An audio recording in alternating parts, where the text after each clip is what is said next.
Deep in the rainforests of Guatemala stands a city that once housed 100,000 people. Massive pyramids pierce through the canopy, stone monuments covered in intricate hieroglyphs, and plazas that could hold entire modern stadiums. But here's the thing that'll blow your mind. One day around 900 AD, the Maya just left.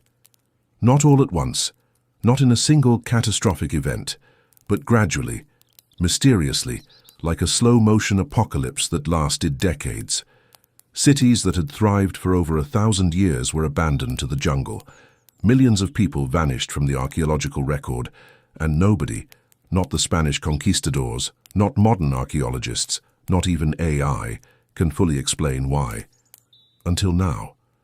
Because recent discoveries have revealed something absolutely terrifying about what really happened, and it's a warning that might save our own civilization. Before we dive into one of history's greatest mysteries, you need to understand just how incredible Maya civilization really was. We're not talking about some primitive tribe living in huts. We're talking about a sophisticated civilization that would make ancient Rome jealous. Picture this. It's 700 AD. While Europe is stumbling through the Dark Ages, the Maya have built massive urban centers connected by highways raised above swampland. They've got running water, advanced sewage systems, and multi-story buildings that wouldn't look out of place in a modern city. Their mathematicians invented the concept of zero independently from anyone else in the world. Their astronomers could predict solar eclipses centuries in advance and calculated the length of a year to 365.242 days, accurate to within minutes of our modern measurements. They built observatories that tracked Venus so precisely they could predict when it would appear as the morning star. And their writing system? Absolutely mind-blowing. While most of the world was illiterate, Maya scribes were composing historical chronicles, religious texts, and even what we'd basically call newspapers, updating the public on royal births, military victories, and religious ceremonies. At civilization's peak around 800 AD, Maya territory stretched across modern-day Mexico, Guatemala, Belize, Honduras, and El Salvador. We're talking about an area larger than modern Germany, with a population estimated between 8 to 15 million people. Some cities like Tikal had over 100,000 residents, larger than London at the time. But here's what made Maya civilization truly unique. It wasn't just one empire. It was more like ancient Greece, dozens of independent city-states, each with their own royal dynasty, patron gods, and cultural identity. Cities like Tikal, Calakmul, Palenque, and Copan were simultaneously allied and rival, trading partners and bitter enemies. Each city was ruled by a divine king called a Kuhul Ajau, literally meaning Holy Lord. These weren't just political leaders, they were considered living gods, intermediaries between the human and divine worlds. When a king died, his soul would journey to the underworld, battle demons, and hopefully achieve rebirth as a god himself. Religion wasn't something Maya people did on weekends. It was woven into every aspect of daily life. They played a ritual ballgame where the stakes weren't just winning or losing, but potentially life and death. They performed bloodletting ceremonies where royalty would pierce their tongues and genitals to commune with gods. They built pyramids that aligned perfectly with celestial events, turning architecture into prophecy, and their achievements kept coming. Maya engineers developed sophisticated water management systems, including reservoirs, canals, and underground cisterns that could sustain massive populations during dry seasons. Their agricultural techniques, like raised fields in swamplands and terraced hillsides, were so advanced that modern farmers are still learning from them. Maya artists created sculptures and murals that capture human emotion with stunning realism. Their jade work was so intricate that archaeologists need microscopes to appreciate the detail. They traded goods across thousands of miles, establishing commercial networks that connected the Maya world with civilizations as far away as central Mexico. This was a civilization at its absolute peak, confident, prosperous, technologically advanced, culturally sophisticated. Maya kings were commissioning massive construction projects, their armies were conquering new territories, their traders were establishing new routes, and their priests were developing increasingly complex ceremonies to honor the gods. By every measure imaginable, Maya civilization was thriving. Population was growing, cities were expanding, and artistic achievement was reaching new heights. The future looked unlimited, which makes what happened next even more shocking. Around 750 AD, something strange began happening in Maya inscriptions. For centuries, kings had been boasting about their victories, their divine connections, their grand building projects. But suddenly, the tone changed. Instead of celebrating conquests, they were describing desperate defensive wars. Instead of commissioning new pyramids, they were fortifying existing ones. The Maya were starting to fight each other with unprecedented ferocity. Let me tell you about the Star War between Tikal and Calakmul, two of the most powerful Maya cities. For over a century, these superpowers had been locked in what archaeologists call the Snake Kingdom Wars. They didn't just fight each other directly. They turned the entire Maya world into a proxy battleground, with smaller cities forced to choose sides. The warfare was unlike anything the Maya had experienced before. Earlier conflicts had been relatively brief affairs. Capture a few prisoners for sacrifice, maybe steal some tribute, then go home. But these new wars were total conflicts. Cities weren't just raided, they were completely destroyed. Royal dynasties that had ruled for centuries were wiped out overnight. Archaeological evidence shows cities building massive defensive walls for the first time in Maya history. Calakmul constructed fortifications that stretched for miles. Tikal created choke points and watchtowers. Even small towns were surrounding themselves with wooden palisades and spike-filled ditches. But here's the really disturbing part. The violence wasn't strategic anymore. It was becoming ritualistic, almost religious in its intensity. Maya art from this period shows increasingly graphic depictions of torture, human sacrifice, and warfare. Kings weren't just defeating enemies. They were publicly flaying them alive, burning them, feeding them to wild animals. Why were the Maya, who had coexisted for centuries, suddenly tearing each other apart? The answer lies in what scientists call the perfect storm of environmental and social pressures that began building around 760 AD. First, let's talk about population. Maya agricultural techniques were incredibly sophisticated, but they had limits. By 800 AD, the Maya heartland was supporting the highest population density in the pre-Columbian Americas, over 1,500 people per square mile in some areas. That's denser than modern-day Bangladesh. Every piece of arable land was being farmed. Hillsides were terraced up to impossible angles. Swamplands were drained and converted to raised fields. Even tiny patches of soil between limestone outcrops were being cultivated. The Maya had pushed their environment to the absolute maximum of what it could sustain. And then the climate started changing. Ice core data from Greenland and lake sediment analysis from the Yucatan reveal that around 760 AD, the Maya region entered what climatologists call the terminal classic drought, the most severe dry period in over 1,000 years. This wasn't just a bad year or two. We're talking about a mega drought that lasted for decades, with some periods seeing rainfall drop by 60% below normal levels. Rivers that had flowed for millennia dried up completely. Lakes that Maya cities depended on turned into cracked mud flats. The elaborate water management systems that had sustained massive urban populations suddenly became useless. But here's what made this drought truly catastrophic. It wasn't just about water. The Maya had built their entire agricultural system around predictable rainfall patterns. Their crops were precisely timed to seasonal rains. Their storage systems were calculated based on normal harvests. When the rains failed, the entire food production system collapsed. Imagine you're a Maya farmer in 780 AD. Your grandfather's grandfather had farmed this same plot of land for generations, using techniques passed down through centuries. The rains had always come in May and lasted through October, but now May passes without a single drop. June is bone dry. July brings only dust storms. By August, your corn is withering in the fields. Your beans are shriveling on the vines, and your children are starting to go hungry. Multiply that experience by millions of people across the Maya world, and you begin to understand the scope of the crisis. Cities that had grown massive during the good times suddenly couldn't feed their populations. Tikal, which had supported over 100,000 people at its peak, was probably facing starvation by 780 AD. Archaeological analysis of human remains from this period shows clear evidence of malnutrition. People were literally shrinking as food became scarce. But the Maya didn't just accept starvation passively, they fought for survival, and that meant fighting each other. Water sources became military targets.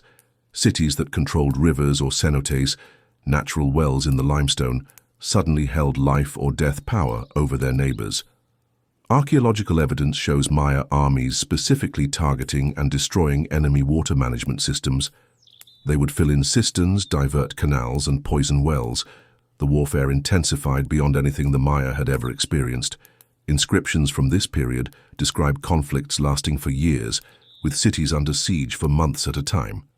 The famous murals at Bonampak, created around 790 AD, show warriors capturing prisoners not for ritual sacrifice, but for slave labor. They needed every person they could get to work the failing agricultural systems. And then the supernatural entered the equation. Maya religion was built on the idea that kings were divine intermediaries who could communicate with gods and ensure cosmic balance. When the rains failed year after year, people began questioning whether their kings had lost divine favor. If the gods were angry, maybe the solution wasn't better farming techniques or military conquest. Maybe it was different leaders, different rituals, different gods entirely.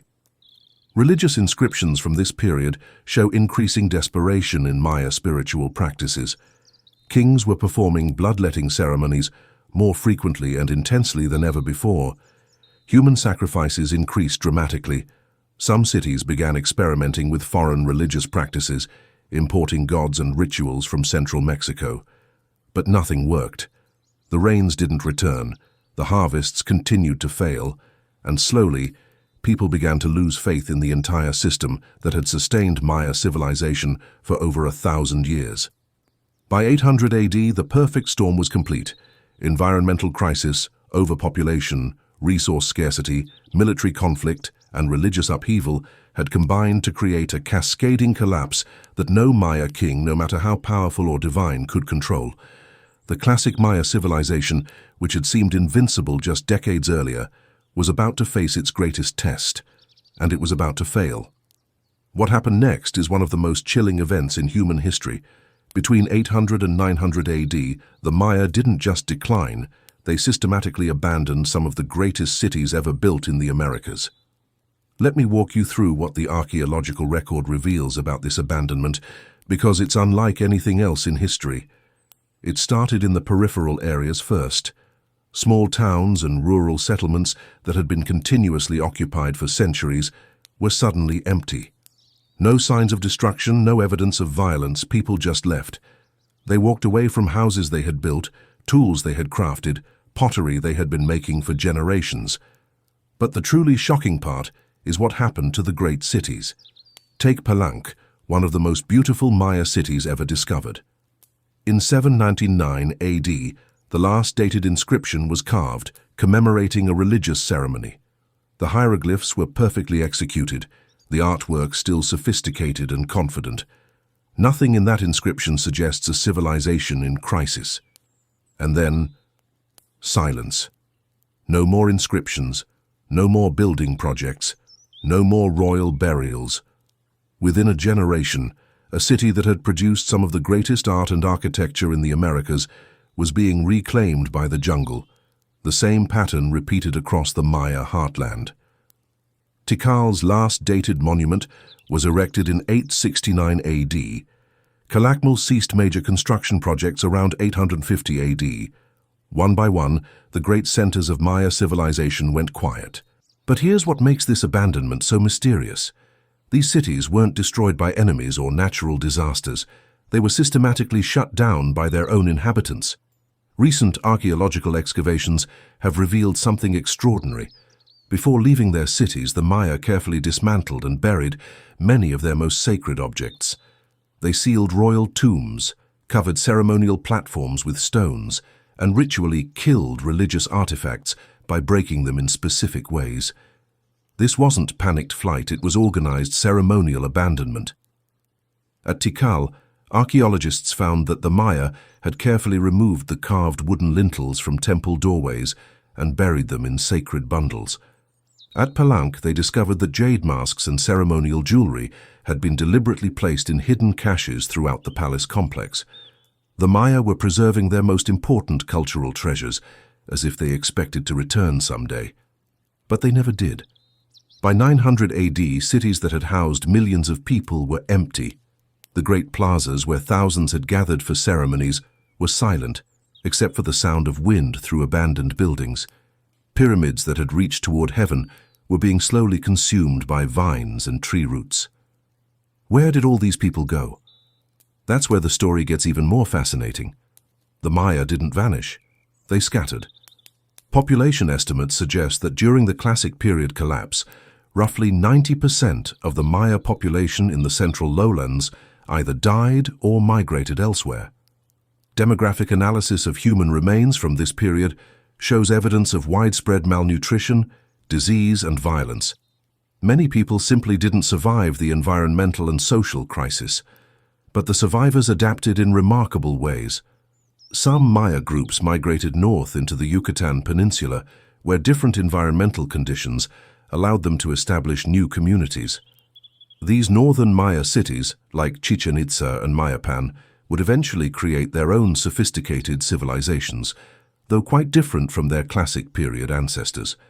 Other Maya populations moved into highland areas of Guatemala and Chiapas, where they developed different agricultural techniques suited to mountainous terrain.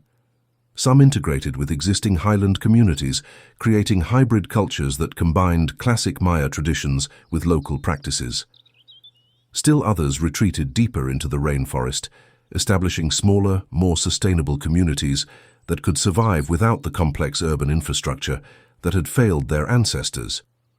But perhaps the most intriguing adaptation was cultural rather than geographical. Maya communities that survived the collapse developed what anthropologists call crisis cults, new religious and social systems specifically designed to prevent the kind of catastrophic failure they had just witnessed.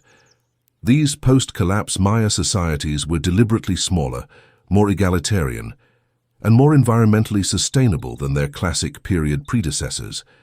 They avoided the kind of monumental architecture that had required massive labor forces. They practiced more diversified agriculture to reduce the risk of crop failure. They developed political systems that prevented the concentration of power in divine kingship.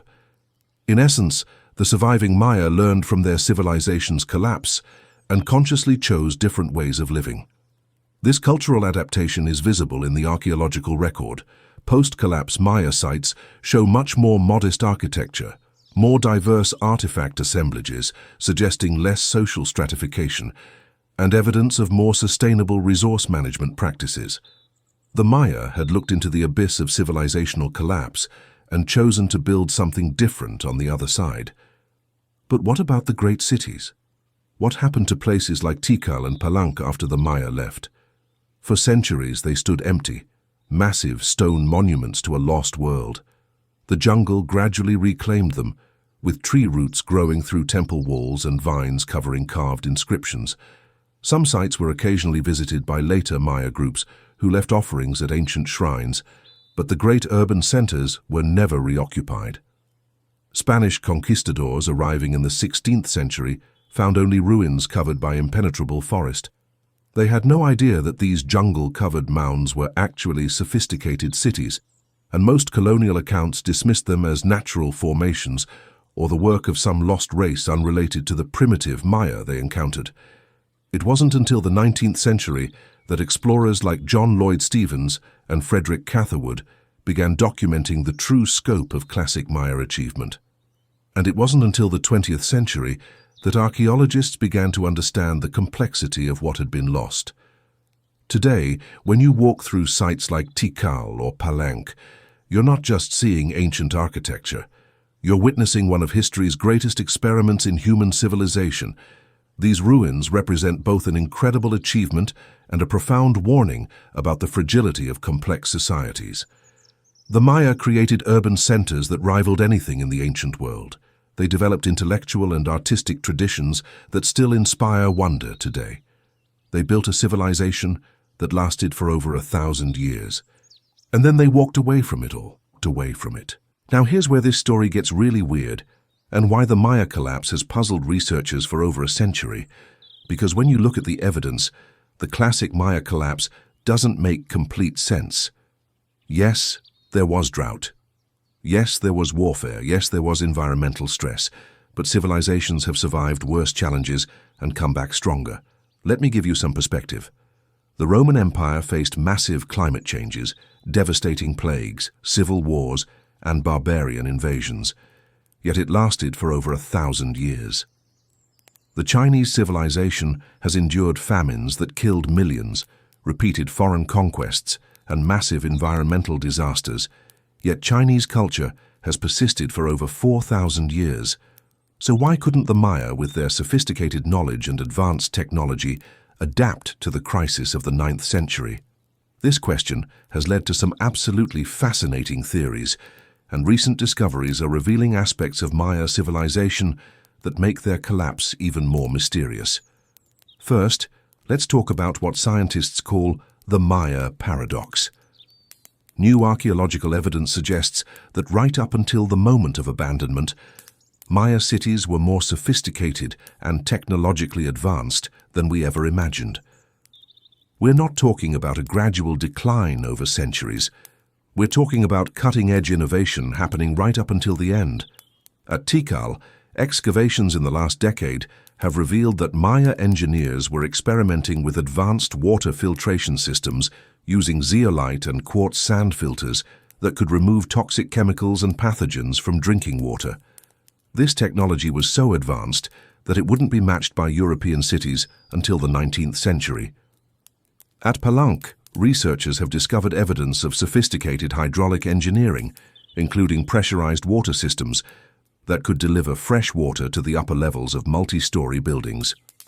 The Maya had essentially invented indoor plumbing down 200 years before it became common in European cities.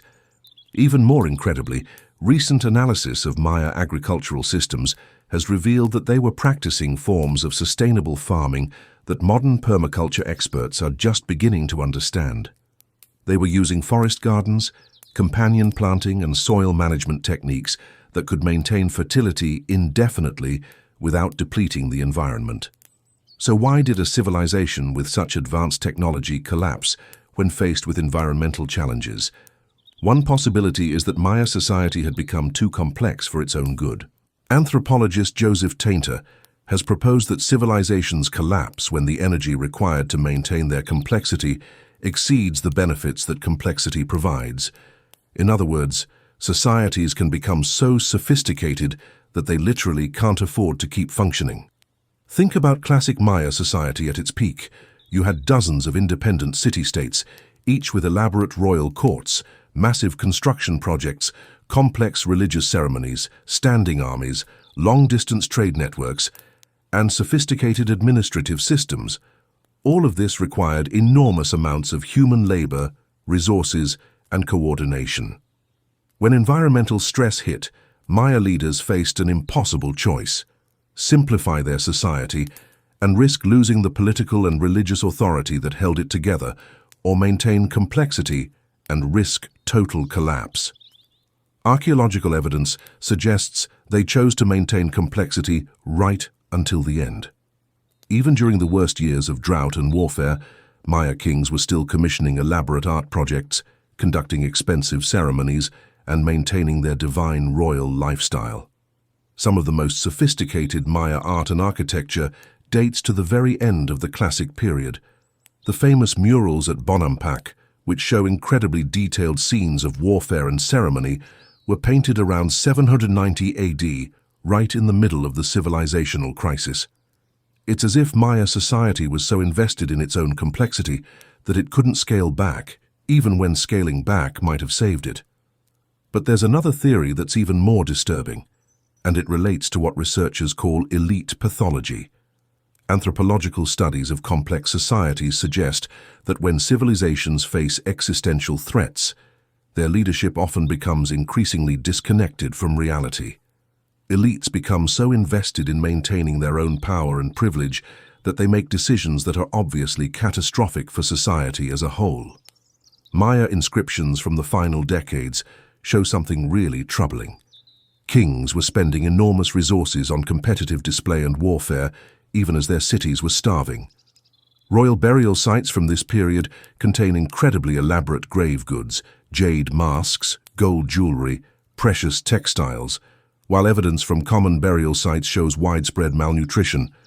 One inscription from Dos Pilas, dating to around 830 AD, describes a king commissioning a massive feast involving the sacrifice of hundreds of animals and the consumption of enormous quantities of chocolate and alcohol, all while his city was under siege and his people were facing famine. This suggests that Maya elites had become so isolated from the consequences of their decisions that they literally couldn't perceive the scope of the crisis they were facing. But perhaps the most unsettling theory involves Maya religion itself. Remember, Maya civilization was built on the idea that kings were divine intermediaries who maintained cosmic balance through ritual and ceremony. The entire system depended on people believing that their rulers had supernatural power to ensure prosperity and protection. When the environment started collapsing despite increasingly elaborate religious ceremonies, it created a crisis of faith that may have been impossible to overcome. Recent decipherment of Maya inscriptions has revealed that toward the end of the classic period, kings were claiming increasingly dramatic supernatural powers. They described themselves as literally becoming gods during ceremonies, traveling to otherworldly realms and commanding cosmic forces. But as conditions worsened, these claims became harder and harder to believe. If the king could really control the rain, why was there drought? If he could ensure military victory, why were enemies conquering territory?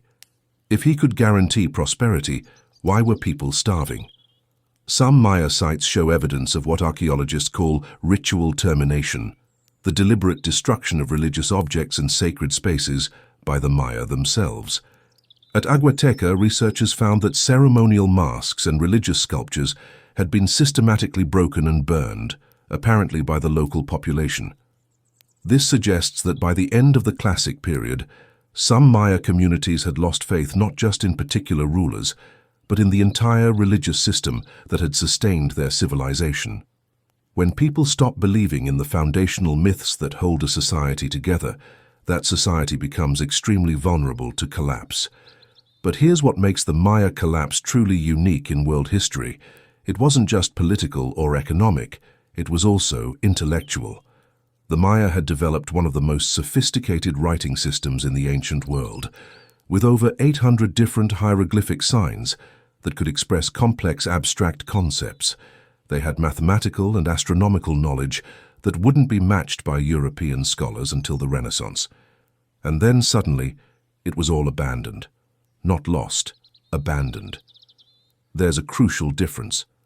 When the Roman Empire fell, Latin continued to be spoken and evolved into Spanish, French, Italian, and other Romance languages. When the Chinese dynasties changed, Chinese writing and scholarship continued under new rulers. But Maya hieroglyphic writing essentially stopped being used after 900 AD. Sites that had been producing sophisticated inscriptions for centuries went silent. The mathematical and astronomical knowledge that had taken generations to develop was abandoned. It's as if an entire intellectual tradition, one of the most advanced in the ancient world, simply chose to forget itself. This is what makes the Maya collapse so terrifying for modern observers. It suggests that even the most sophisticated and knowledgeable societies can reach a point where they abandon their own achievements and walk away from everything they've built. The question that haunts archaeologists is simple. If it happened to the Maya, could it happen to us? Standing in the ruins of Tikal today, surrounded by howler monkeys and the humid silence of the rainforest, it's impossible not to think about our own civilization, because the parallels between classic Maya society and our modern world are absolutely chilling.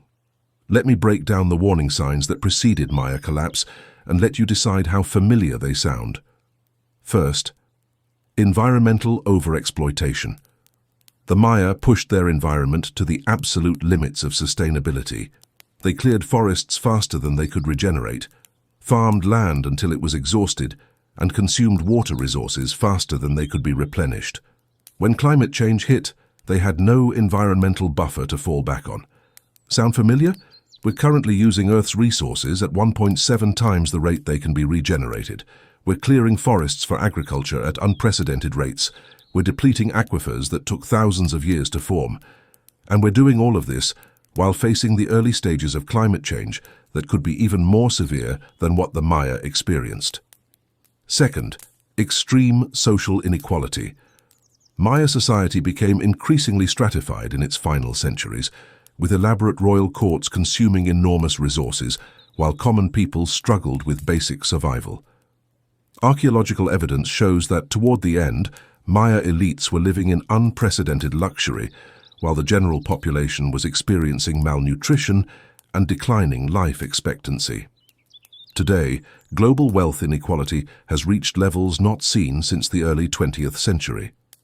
The richest 1% of humanity now controls more wealth than the bottom 50% combined. And this inequality is increasing, not decreasing, even as global environmental challenges intensify. Third, competitive resource consumption. Maya city-states were locked in an arms race of monumental construction and military expansion that consumed enormous amounts of labor and resources. Even when it became clear that this competition was unsustainable, political leaders couldn't stop because stopping would mean losing status relative to their rivals. Our modern world is locked in similar competitive cycles. Nations compete to build larger militaries. Corporations compete to maximize short-term growth. Individuals compete to maintain increasingly expensive lifestyles. The idea of voluntary simplification or degrowth is politically and economically almost impossible to imagine. Fourth, elite pathology and reality disconnect. Maya rulers became increasingly isolated from the consequences of their decisions. They continued to live lavishly and make grandiose claims about their abilities, even as their societies were collapsing around them. Look around at our current political and economic leaders. How many of them seem genuinely connected to the environmental and social challenges facing ordinary people? How many are making decisions based on long-term sustainability rather than short-term political or economic advantage? Fifth, rigid ideological thinking. Maya civilization was built on religious and political concepts that worked well for centuries but became maladaptive when conditions changed. The idea of divine kingship, the focus on monumental architecture, the emphasis on military competition. These cultural patterns were so deeply embedded that Maya society couldn't adapt quickly enough when the environment changed. Our modern world is similarly locked into ideological patterns that may be maladaptive for current challenges. The assumption that economic growth can continue indefinitely on a finite planet. The belief that technological solutions will always emerge to solve resource problems. The faith that market mechanisms will automatically optimize for long-term human welfare. These parallels don't mean that our civilization is destined to collapse like the Maya, but they do suggest that we're facing similar structural challenges that have historically been very difficult for complex societies to navigate. However, there's also reason for hope in the Maya story. Because the Maya didn't actually disappear, they adapted. The post-collapse Maya communities that survived did so by consciously choosing different ways of organizing society. They built smaller, more sustainable settlements. They developed more egalitarian political systems. They practiced more diversified and environmentally sensitive agriculture. They created cultural institutions that were more resilient to environmental and social shocks. In essence, they learned from collapse and built something better. Modern Maya communities in Guatemala, Mexico, and Belize still maintain many of these adaptive practices. They use traditional agricultural techniques that are more sustainable than industrial farming. They maintain social institutions that emphasize community cooperation over individual accumulation. They preserve knowledge systems that integrate practical skills with environmental awareness. And increasingly, the rest of the world is learning from them. Permaculture designers study traditional Maya forest gardens. Sustainable agriculture researchers analyze Maya crop rotation systems. Social scientists examine Maya community decision-making processes. Urban planners look at Maya water management techniques. The descendants of classic Maya civilization are now teaching the rest of the world how to build more sustainable societies. But perhaps the most important lesson from the Maya collapse isn't about environmental management or social organization. It's about the power of choice. The Maya collapse wasn't inevitable. At multiple points during the crisis, Maya leaders could have made different decisions that might have prevented or mitigated the collapse.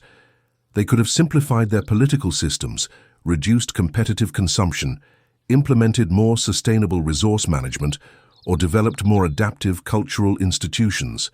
They had the knowledge and technology to make these changes. What they lacked was the political and cultural will to implement them. That's the real warning from Maya civilization. Collapse happens not because societies lack the knowledge or ability to adapt, but because they lack the willingness to make necessary changes before it's too late. The Maya had brilliant engineers, sophisticated farmers, and advanced astronomers. They understood their environment better than most ancient civilizations, but their political and cultural systems prevented them from using that knowledge to prevent collapse. Today, we have even more knowledge than the Maya. We understand climate systems, ecological relationships, and social dynamics in ways they couldn't imagine. We have global communication networks that could coordinate adaptive responses. We have technological capabilities that could support sustainable development.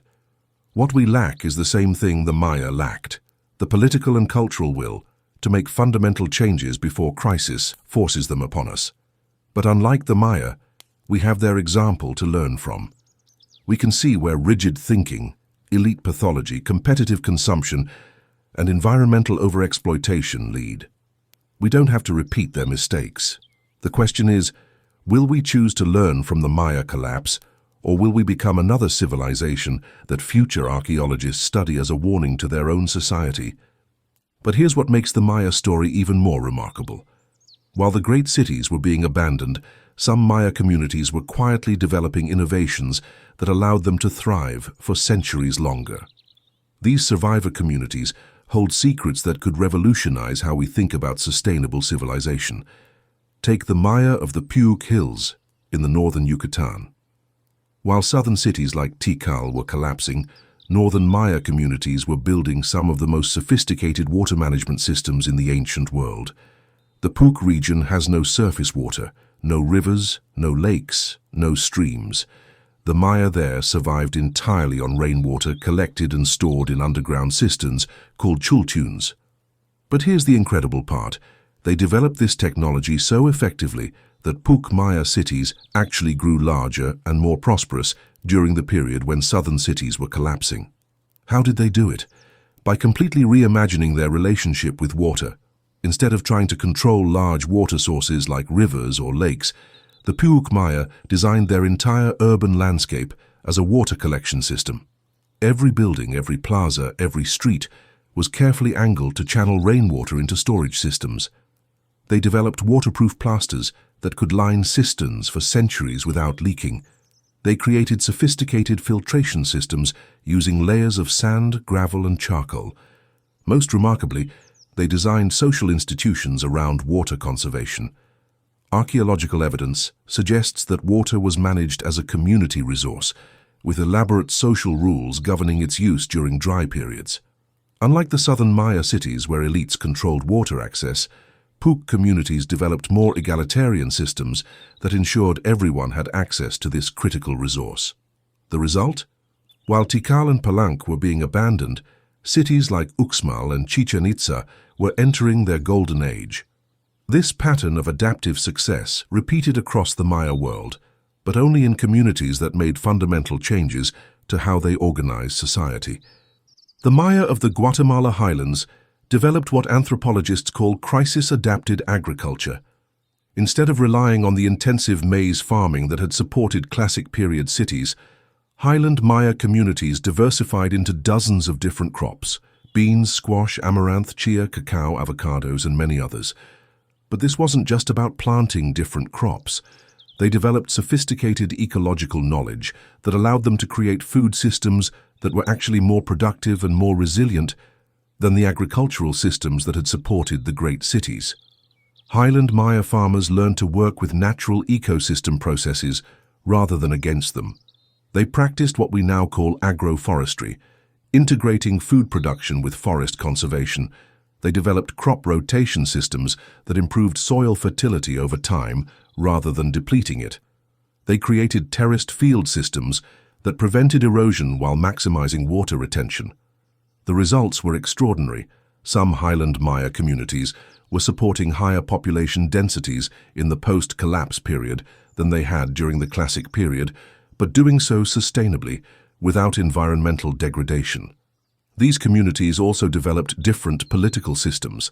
Instead of divine kingship, they created more democratic councils where decisions were made collectively. Instead of competitive monument building, they invested resources in community infrastructure, schools, markets, workshops, and storage facilities. Instead of warfare for territorial expansion, they developed sophisticated diplomatic systems for managing conflicts and coordinating resource sharing between communities.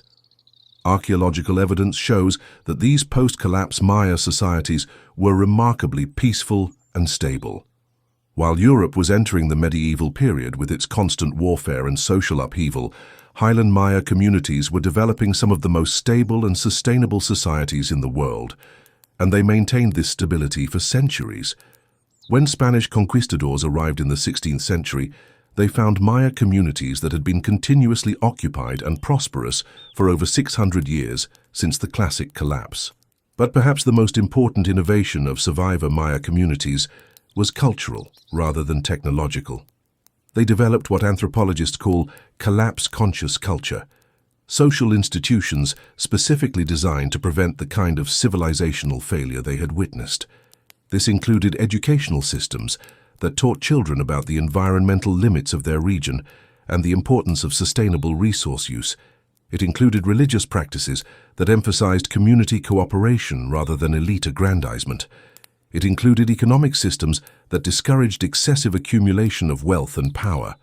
Most importantly, it included decision-making processes that required leaders to consider the long-term consequences of their choices, not just immediate benefits.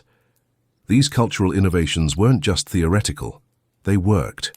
Maya communities that adopted collapse-conscious practices survived and thrived, while those that maintained traditional Classic period institutions failed. And here's the most remarkable part. Many of these innovations are still being practiced by Maya communities today.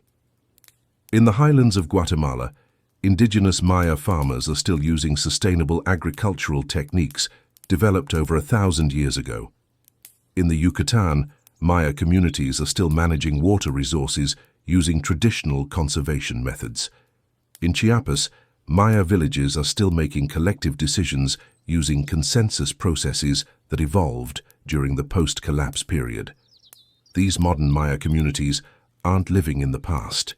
They're living in sustainable presence that their ancestors consciously designed to prevent civilizational collapse. And increasingly, the rest of the world is starting to pay attention. Climate scientists are studying Maya drought adaptation techniques. Sustainable agriculture researchers are analyzing Maya polyculture systems. Urban planners are examining Maya water management strategies. Social scientists are investigating Maya community decision-making processes. Organizations like the United Nations are now working directly with Maya communities to understand how traditional knowledge can inform modern sustainability efforts. Universities are establishing programs to document and preserve Maya ecological knowledge. Governments are recognizing indigenous land rights, partly because Maya-managed lands have proven to be more environmentally sustainable than industrial alternatives. The Maya collapse wasn't just a historical tragedy. It was also a learning laboratory that produced some of the most important innovations in sustainable living that humanity has ever developed. But even after decades of research and thousands of archaeological excavations, the Maya collapse retains mysteries that continue to puzzle scientists. Because when you dig deeper into the evidence, some aspects of what happened simply don't make sense according to any known model of how civilizations fail. Let me share with you some of the most baffling discoveries that have emerged from recent research. First, there's what archaeologists call the selective abandonment puzzle. If Maya cities collapsed due to environmental stress, warfare, or social upheaval, you'd expect the abandonment to follow predictable patterns. Cities in the most environmentally stressed areas should have been abandoned first. Cities with the strongest military defenses should have lasted longest. Cities with the most stable political systems should have been most resilient. But that's not what happened. Some Maya cities in the most drought-affected regions continued to thrive, while cities in areas with adequate water were abandoned. Some heavily fortified cities were deserted, while defenseless settlements continued to function. Some cities with strong, stable ruling dynasties were emptied, while cities in political chaos maintained their populations. Caracal, for example, was located in one of the most environmentally challenged areas of the Maya world, yet it continued to grow and build monuments well into the 10th century, long after most other cities had been abandoned. Meanwhile, cities like Palenque, which had adequate water supplies and fertile agricultural land, were deserted much earlier. This suggests that environmental stress wasn't the only factor determining which cities survived and which didn't. But if environment wasn't decisive, what was? Recent analysis has revealed another puzzling pattern. Many of the cities that were abandoned earliest were actually the most advanced technologically and intellectually. Palenque had some of the most sophisticated architectural engineering in the Maya world. Copan was the center of Maya mathematical and astronomical research. Quirigua had the most advanced sculptural and artistic traditions. Yet these centers of learning and innovation were among the first to be abandoned, while smaller, less sophisticated cities often continued functioning for decades longer. Why would Maya society abandon its most advanced centers first? This is the opposite of what you'd expect in most collapse scenarios. Then there's the monument paradox. In most civilizations facing crisis, monumental construction stops early in the decline process. Resources get redirected to immediate survival needs: food, defense, basic infrastructure. But many Maya cities continued building monuments right up until the moment of abandonment.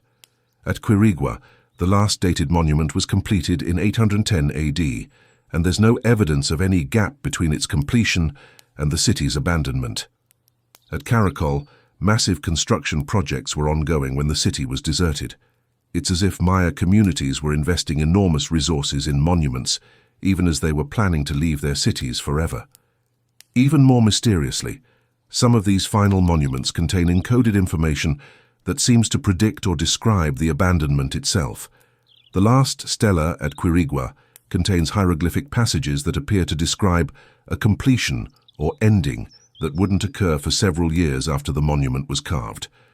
The final inscriptions at several sites contain astronomical calculations that extend far beyond the period when those cities were occupied. Were Maya astronomers and scribes predicting their own city's abandonment? Were they encoding information for future discovery? Or were they describing spiritual or mythological events that modern researchers don't understand? This leads to perhaps the most disturbing mystery of all: the intentional abandonment evidence. Recent excavations have revealed that many Maya cities weren't just abandoned, they were systematically decommissioned by their own inhabitants. At multiple sites, archaeologists have found evidence that before leaving, the Maya carefully removed or destroyed specific types of objects while preserving others. They dismantled certain buildings while leaving others intact. They filled in some ceremonial spaces while maintaining others. This wasn't random destruction or hasty evacuation. It was organized, purposeful activity that must have taken months or years to complete. At Aguateca, researchers found that residents had systematically removed all metal tools, weapons, and jewelry from the city, but left pottery, textiles, and food storage containers. At Dos Pilas, they discovered that Maya inhabitants had carefully buried most religious artifacts, but destroyed all royal regalia and political symbols. Why would people invest so much time and effort in decommissioning cities they were about to abandon forever? Some archaeologists have proposed that this represents a form of ritual termination. Maya communities were spiritually killing their cities before leaving them. But this raises even more questions. If Maya society was collapsing due to practical crises like drought and warfare, why were people spending precious time and resources on elaborate spiritual ceremonies? And then there's the most puzzling evidence of all, the return caches. At multiple abandoned Maya sites, archaeologists have discovered carefully hidden deposits of valuable objects, jade masks, obsidian tools, rare shells, precious metals, that were deliberately buried after the cities were abandoned. These caches weren't grave goods or construction offerings. They were deposits made by people who came back to empty cities years or decades after abandonment to hide valuable objects. Why would Maya people return to abandoned cities to bury treasure? Were they planning to come back for these objects later? Were they making offerings to the spirits of abandoned places? Were they preserving cultural objects for future generations? Some of these return caches contain objects that date to hundreds of years after abandonment, suggesting that Maya communities continued to visit and maintain relationships with their abandoned cities for centuries. This implies that the abandonment of Maya cities wasn't complete abandonment at all, but rather a transformation in how those places were used and understood. Recent research has also revealed evidence of what archaeologists call ghost occupation, signs that small groups of people continued to live in parts of supposedly abandoned cities for decades or even centuries after the main population left. At Tikal, excavations have found evidence of continued habitation in some residential areas until at least 950 AD, nearly a century after the city's supposed abandonment. At Palenque, researchers have discovered that someone was maintaining and repairing certain temples as late as 1000 AD. Who were these ghost inhabitants? Were they caretakers maintaining the cities for eventual return?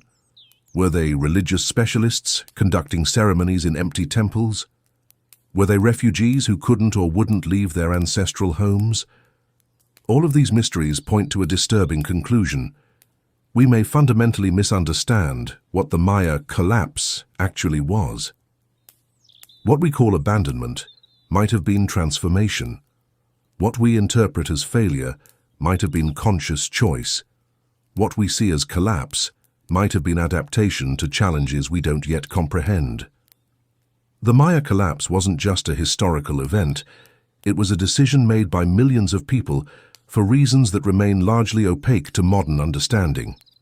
And that should terrify us, because it suggests that even our most sophisticated analytical tools may not be adequate to understand how and why complex civilizations fail.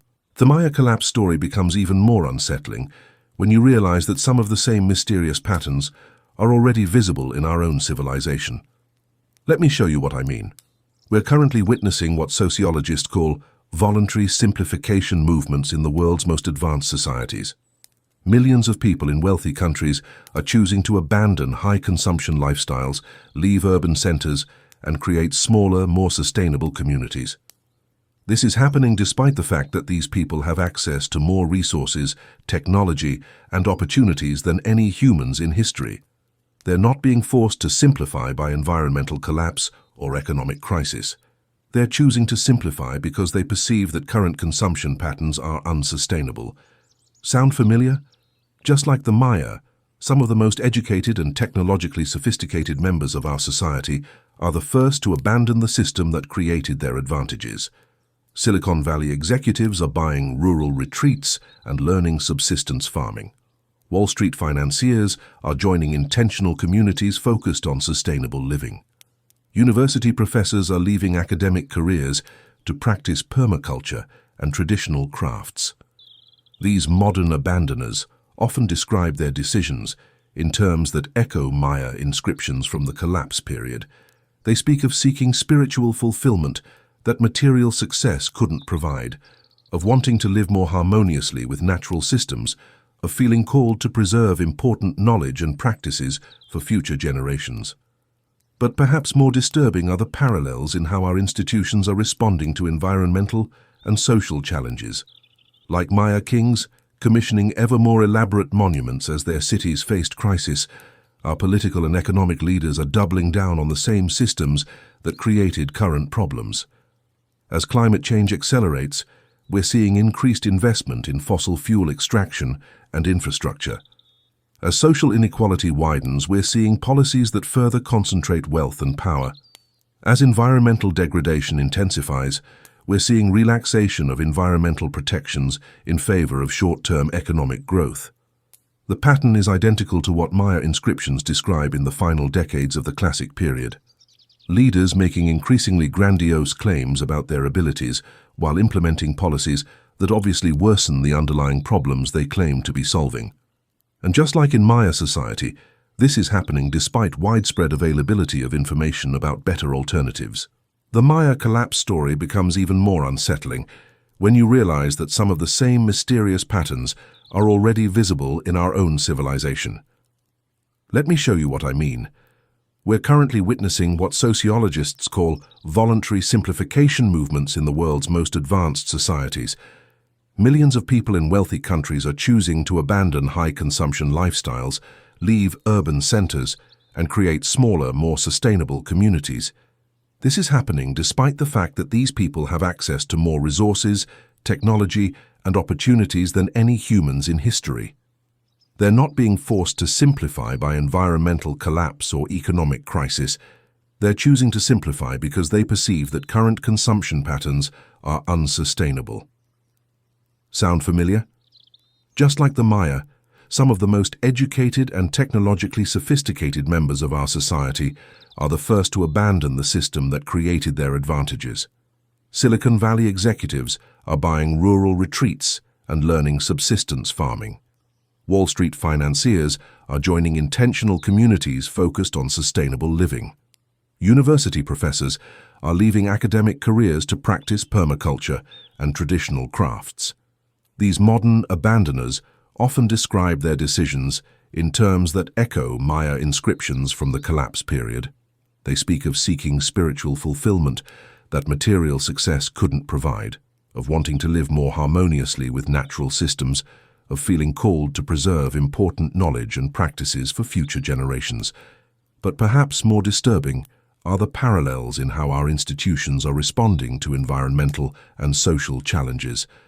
Like Maya kings commissioning ever more elaborate monuments as their cities faced crisis, our political and economic leaders are doubling down on the same systems that created current problems. As climate change accelerates, we're seeing increased investment in fossil fuel extraction and infrastructure.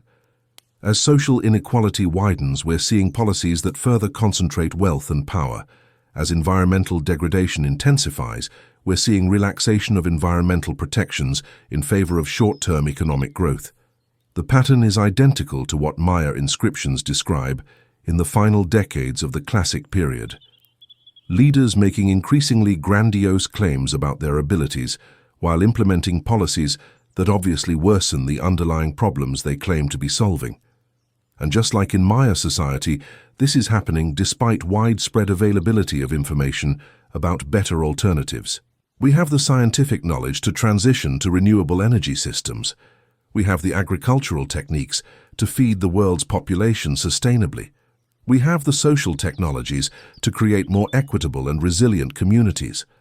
But our political and economic institutions seem incapable of implementing these solutions at the scale and speed necessary to prevent crisis. This institutional paralysis is remarkably similar to what appears to have happened in classic Maya society. They had the knowledge and technology to adapt to environmental challenges, but their cultural and political systems prevented them from using that knowledge effectively. Even more troubling are the signs of what we might call elite reality disconnect in our own society. Recent studies of wealth inequality show that as the gap between rich and poor widens, wealthy elites become increasingly isolated from the conditions experienced by ordinary people. They live in different neighborhoods, attend different schools, use different transportation systems, and even shop in different stores. This physical and social separation creates what psychologists call empathy gaps. Wealthy people literally can't accurately perceive or understand the challenges facing less privileged populations. Maya inscriptions from the collapse period show exactly the same pattern. Royal accounts describe elaborate feasts and ceremonies occurring simultaneously, with commoner accounts of famine and warfare.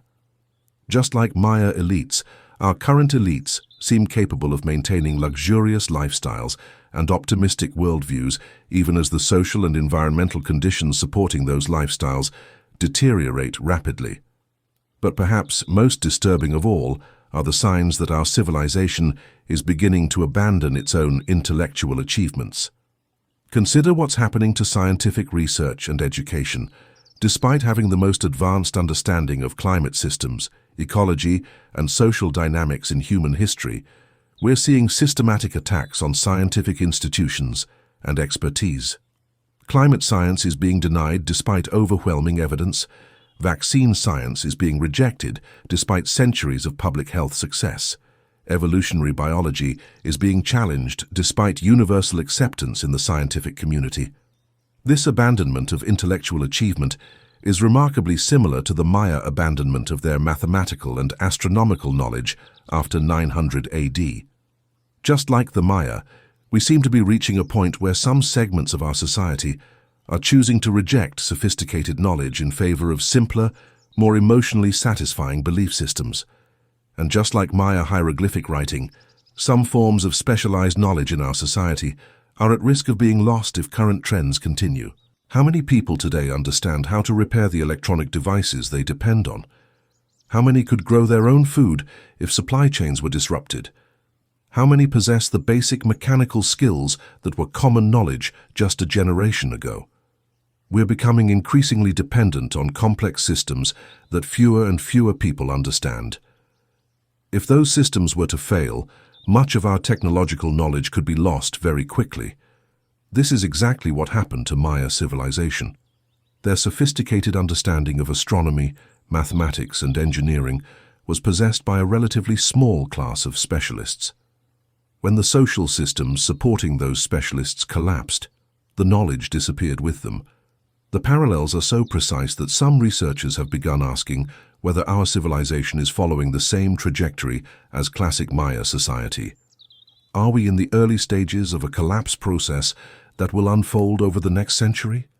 Are the current political polarization, environmental crises, and social upheavals the beginning of a transformation similar to what the Maya experienced between 800 and 900 AD? Or are we capable of learning from the Maya example and making different choices? Part 9. The Choice Before Us, 58, Day 64 Saksi. This brings us to the crucial question that the Maya collapse poses for our own time. Is civilizational collapse inevitable, or is it a choice? The answer isn't simple, but it's the most important question facing humanity today. Recent research suggests that collapse isn't necessarily a failure. It can also be an adaptation. Complex societies sometimes abandon unsustainable practices and reorganize themselves around more resilient principles. The Maya who survived the classic period collapse didn't just endure. They created societies that were in many ways superior to what came before. They were more sustainable, more egalitarian, more resilient to environmental shocks, and ultimately longer lasting than the great cities they replaced.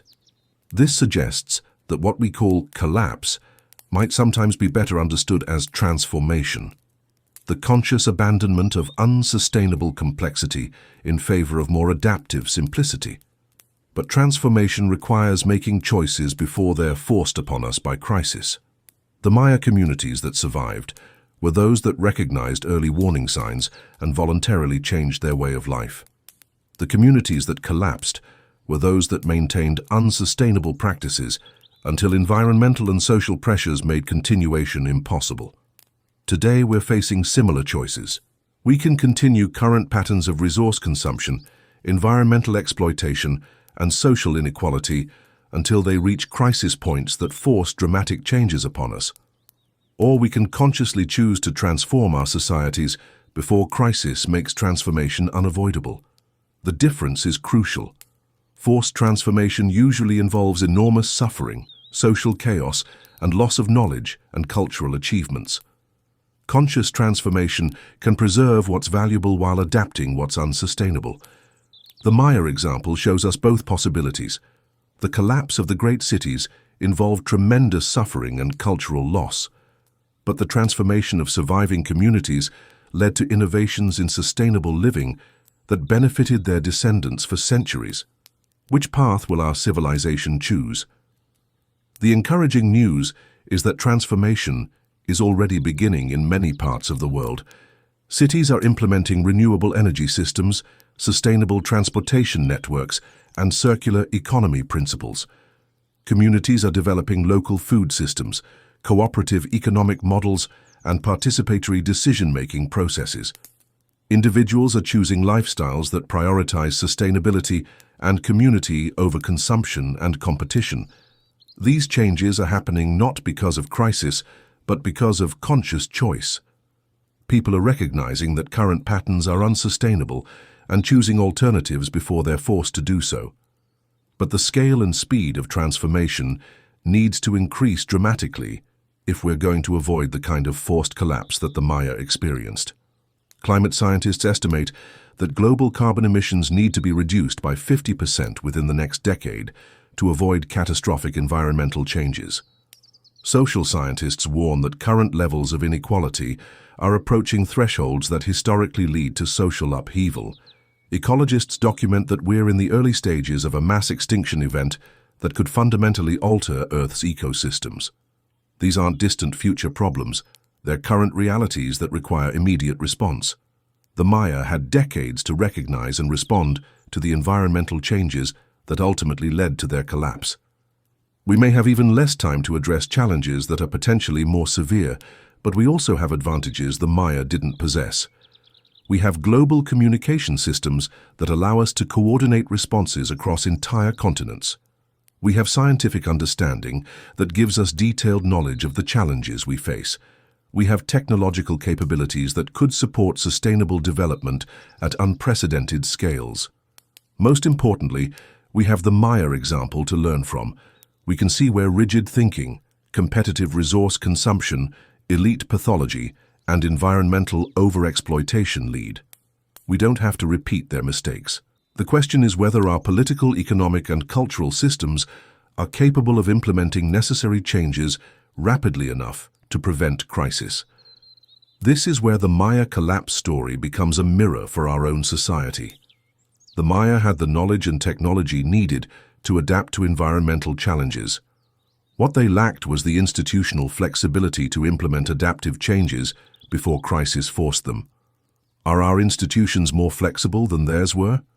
Looking at current political polarization, economic inequality, and environmental policy debates, it's not clear that they are.